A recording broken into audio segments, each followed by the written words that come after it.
Good afternoon. So our today's question is schemes for trust. ये भी बहुत सी बार paper में आता है। तो सबसे पहले introduction. Field of public trust, a scheme is essentially a rule book or a constitution that tells the trust how to operate. Sometimes the original rule book becomes outdated, confusing, or impossible to follow. So simple simple एक ध्यान रख लेना कि scheme एक rule book या constitution रहती जो बताती कि ट्रस्ट को कैसे चलाना। बहुत सी बार क्या होता है, जो ओरिजिनल मतलब ट्रस्ट डीड बनाई जाती या कोई रूल बुक ट्रस्टी ने मतलब जो ओनर था सेटलर उसने कुछ रूल बुक बनाई होंगी, अगर वो आउटडेटेड हो गए, अभी उस बहुत साल हो गए ट्रस्ट को, अभी वो ओनर भी नहीं रहा और अभी वो लॉस मतलब वो लॉस से ये कर रही कन्फ्लिक्ट कर रही है अभी के लॉस से, तो उस समय स्कीम बनाई जाती जो कि उनको नया एक रूल बुक या कॉन्स्टिट्यूशन बना के देती to operate the trust. Then in India, charity commissioner under state laws like Maharashtra Public Trust Act or similar state act as a supervisor to ensure the trust doesn't fail just because its rules are broken. मतलब charity commissioner के पास ये रहता क्या बोलते हैं अपन, power कि वो scheme बना के दे सकता पर्टिकुलर ट्रस्ट को, लेकिन वो एक सुपरवाइजर की तरह से एक्ट करता और ये चेक करता कि ट्रस्ट बस इस वजह से फेल ना हो ताकि उसके रूल्स ब्रोकन हो गए, इसलिए वो नए रूल्स बना के दे भी सकता है, एक स्कीम बना के दे सकता है एक ट्रस्ट के लिए। Then what is a scheme, अभी इधर एक अच्छे से समझ में आएगा अभी आप। Think of a scheme as the operating manual और फॉर अ ट्रस्ट, मतलब ऐसे समझो कि जैसे अपन कोई एसी वगैरह लाए तो उसके अंदर एक रिमोट रहता है, रिमोट का बाजू में एक ऑपरेटिंग मैनुअल रहता है कि कौन सा बटन किसके लिए, तो एक काइंड ऑफ ऐसा समझो कि एक मैनुअल है जिसके अंदर रूल्स दिए हैं कि ट्रस्ट को कैसे कैसे चलाना है। देन उसके अंदर क्या क्या रहता है, उसमें रहता है how many trustees there should be, मतलब कितने ट्रस्टीज होना, how new trustees are appointed, नए ट्रस्टी कैसे अपॉइंट करना, how the money should be spend, trust का पैसा कैसे स्पेंड करना, the specific object goals of charity, मतलब जिस चैरिटी पर्पस के लिए वो पब्लिक ट्रस्ट बनाई गई है तो वो मेंशन रहते हैं। ये रहता है स्कीम के अंदर। Then power to frame a scheme, the charity commissioner has the power to create a new scheme if they believe it is necessary for the proper management of trust। अगर charity commissioner को लगा कि इस trust के लिए हमको new scheme बनाने की सख्त ज़रूरत है, क्योंकि अभी इसकी जो रूल है जो पिछले मतलब बहुत सालों से जो चले आ रहे हैं अभी वो थोड़े पुराने हो गए, तो उस समय उसके पास पावर रहती नवीन स्कीम बना के देने की। व्हेन इज दिस डन, अभी इसके अंदर आपको समझेगा कि ये कब करा जाता है, नए स्कीम कब बना के देते charity commissioner. If the original trusted is silent on how to manage the property, मतलब जो ट्रस्टेड बना के गया ओनर सेटलर, उसने ये मेंशन ही नहीं करा कि मैनेज कैसे करना प्रॉपर्टी को, ट्रस्ट तो बना दी लेकिन उसमें कुछ भी नहीं लिखा। Then if there is a dead lock between trustees they can't agree on thing, मतलब एक दो तीन ट्रस्टी अपॉइंट करके वो चला गया लेकिन अभी क्या हो गया, वो ट्रस्टी के बीच में झगड़े। सो ये भी सॉल्व करने के लिए एक नया स्कीम बना के दे सकता है charity commissioner. Then if the trustee is being mismanage and needs a strict structure to survive, मतलब ट्रस्ट मिसमैनेज हो रही ट्रस्टी के द्वारा और बेनिफिशियरी ने चैरिटी कमिश्नर के पास एक पिटीशन फाइल करा कि यार एक नई स्कीम बना के दो जिससे जो हमारे मेरी ट्रस्ट है मतलब उसको ही मिलने वाला है ना, उसके बेनिफिट के लिए वो ट्रस्ट बनी है। सो अच्छे से काम काज हो हम मेरी ट्रस्ट के अंदर ऐसे।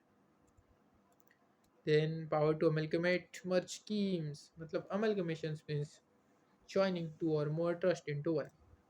The charity commissioner can do this if, मतलब amalgamation एक प्रोसीजर रहती है जिसमें दो और मोर ट्रस्ट एक वन स्कीम के अंदर मर्ज करे जाते।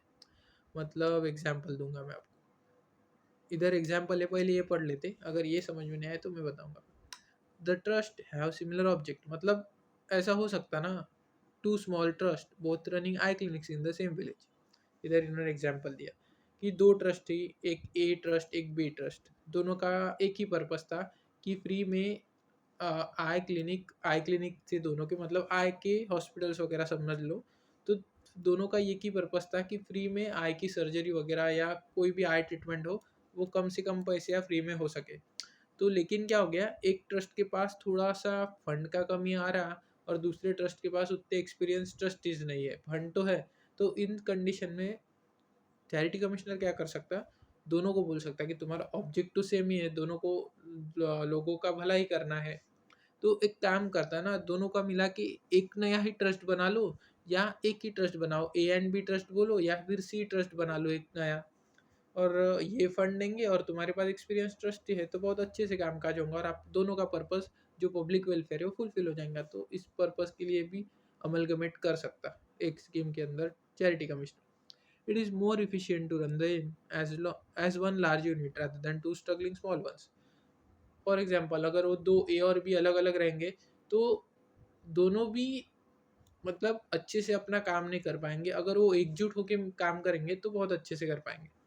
The merger is in the public interest, हाँ आखिर में दोनों का ही पब्लिक ट्रस्ट है, इसलिए दोनों भी public welfare is ultimate purpose है दोनों का।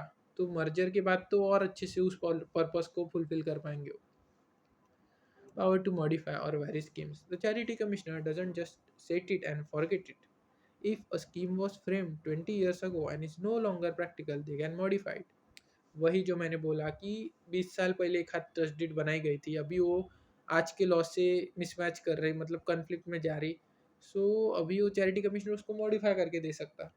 या फिर 20 साल पहले अगर चैरिटी कमिश्नर ने नई स्कीम बना के दी थी, अभी 20 साल होने के बाद वो स्कीम में वापस चेंजेस करने की ज़रूरत है नए लॉस के अकॉर्डिंग, तो वो फिर से उसको मॉडिफाई कर सकता है। इसलिए बोला charity commissioner doesn't just set it and forget it, बना के वो भूल नहीं जाता, उसके पास ये पावर भी रहती है कि उसको मॉडिफाई कर सके। Example, a trust was frame to provide hay for horses in a city. Today there are no horses, only cars. The commissioner can modify the scheme so the funds go toward animal shelter instead. मतलब इधर जो commissioner है charity commissioner, उसने scheme को modify करके क्या दिया, हे मत प्रोवाइड करो क्योंकि अभी हॉर्सेस ही नहीं बचे, अभी कार्स है, सभी लोग कार्स पे जा रहे हैं।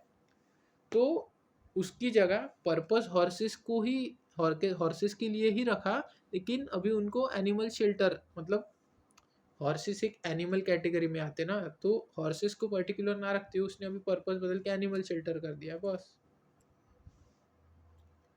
The cypres doctrine, this is a fancy legal term, your student must know. Cypres means as near as possible, इस पे अपन ने डिटेल क्वेश्चन देखा है। If the original purpose of trust becomes impossible to carry out, a fund to cure a disease that has been eradicated. मतलब smallpox का example देखा था हमने, अगर आपको याद हो तो पहले ज़माने में स्मॉल पॉक्स था, उसके लिए एक ट्रस्ट बनाई गई कि स्मॉल पॉक्स के पेशेंट को ट्रीट करना है, लेकिन अभी स्मॉल पॉक्स का कोई पेशेंट ही नहीं बचा, तो अभी ट्रस्ट बंद थोड़ी ना करना। तो साइप्रिस डॉक्ट्रिन यूज़ करके वो ट्रस्ट का जो अल्टीमेट एम था कि पब्लिक वेलफेयर होना, उसके ही लिए वो सिर्फ पर्पस बदल के लेना उससे मिलता जुलता। तो charity commissioner can apply the funds to another purpose that is as close as possible to the original intent। बस इधर ये एक वर्ड बहुत इंपॉर्टेंट है, as near as possible and as close as possible to the original intent। सो अभी देखना है how is this power exercise, the procedure क्या है। Commissioner doesn't just wake up and change a trust, there is a legal process. सबसे पहले application, एक तो वो ट्रस्टी दाखिल कर सकता है या फिर सुमोटो कमिश्नर खुद होके। The commissioner can act on an application by trustees beneficiaries और take action on their own suo motu. Then inquiry conduct करता है, formal hearing is held, then opportunity to be heard, दोनों मतलब ट्रस्टी को और interested person दोनों को chances मिलते हैं। Then order, if satisfied that trust needs a new or better scheme, the commissioner issues a formal order. Last में एक comparison table है। So action, what happens, why do it। सबसे पहले framing, what happens, creating a new rule book। Why do it, the trust has no clear rules or is failing। Then amalgamation, दो trust को एकजुट करना, किसके लिए, to save cost and improve efficiency. And modification, changing existing rules, मतलब नया rule book ना बना के देते हुए उसी रूल बुक में कुछ चेंजेस करना, to update trust for modern times. Important note, while the charity commissioner has broad powers, their decisions are not final। They can usually be challenged in civil court if the trustee feels the commissioner exceeded their authority। मतलब charity commissioner के against appeal अपन civil court में दाखिल कर सकते हैं अगर trustee को लगे कि चैरिटी कमिश्नर ने अपनी पावर का गलत यूज़ करके गलत ही स्कीम बना के दे दी कोई। सो अपन ने आज की वीडियो में कंप्लीट देखा, सबसे पहले देखा what is scheme, then power to frame a scheme, power to amalgamate schemes, उसके बाद पावर टू मॉडिफाई और vary schemes, the cypres doctrine, and how is this power exercise.